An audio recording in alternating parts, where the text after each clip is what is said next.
Metropolitan mobile সমিতির সভাপতি। আসলে দেখেন, বিটিআরসি কর্তৃক যে আইনটা করা হচ্ছে এটা সম্পূর্ণভাবে প্রবাসীর সাথে প্রতারণা করা হচ্ছে। কিভাবে আমি বলি, প্রবাসীদেরকে বলছে দুইটা মোবাইল আনতে পারবে, একটা ইউজের একটা এক্সট্রা। কিন্তু আপনারা দেখেন এই প্রবাসীদের আবার এরা উল্লেখ করছে কি 60 দিন পর্যন্ত বিনা শুল্কে বিনা রেজিস্ট্রেশনে ওরা ইউজ করতে পারবে এবং 60 দিন পর রেজিস্ট্রেশন করতে হবে। মজার ব্যাপারটা হচ্ছে 60 দিন পর্যন্ত রেজিস্ট্রেশন করতে হয়, শুল্ক ছাড়া কেউ রেজিস্ট্রেশন করতে পারবে না। আরো কষ্ট করবে কারা, যারা বিএমইটি এর কার্ড আছে ওরা আনতে পারবে 3টা। একইভাবে যখন 60 দিন পর রেজিস্ট্রেশন করতে হবে 3টা মোবাইলের 57% যদি হিসাব করেন অনেক টাকা শুল্ক আসবে। এই শুভঙ্করের ফাঁকি এবং বিটিআরসি এই ব্যাপারগুলো যে ক্লিয়ার করছে না এবং আমাদেরকে জনগণকে বিভ্রান্ত করছে, এগুলো যদি বন্ধ না করে আমরা কঠোর থেকে কঠোর আন্দোলনে যাব।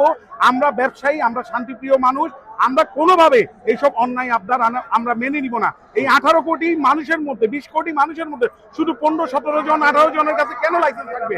আমাদের লাইসেন্স সহজীকরণ করতে হবে।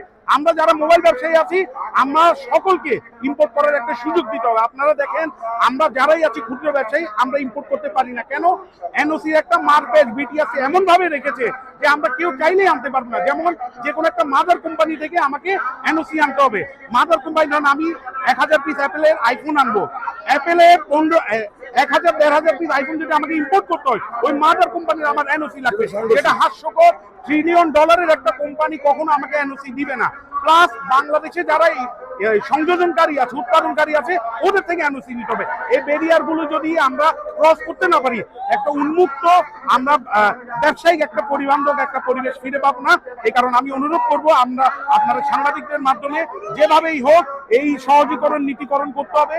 আর শৃঙ্খলার মধ্যে আপনারা দেখেন সিমের রেজিস্ট্রেশন ডিরেজিস্ট্রেশন এটা যদি চালু থাকে, আমাদের যেভাবে গাড়ি মোটরসাইকেল আমরা মালিকানা পাল্টাই, মোবাইলেরও মালিকানা পাল্টাতে হবে। এগুলো অনেক কষ্টসাধ্য এবং এগুলো জনগণের সাথে পড়বে না। আমি অতি বিলম্বে বিটিআরসি সহ সরকারি সকল সংস্থাকে জানাই আপনারা অতি বিলম্বে এই আইনটা আপনারা ক্যান্সেল করুন। আমরা এনইআর এর সংস্কার না, আমরা এনইআর আর চাই না। ধন্যবাদ।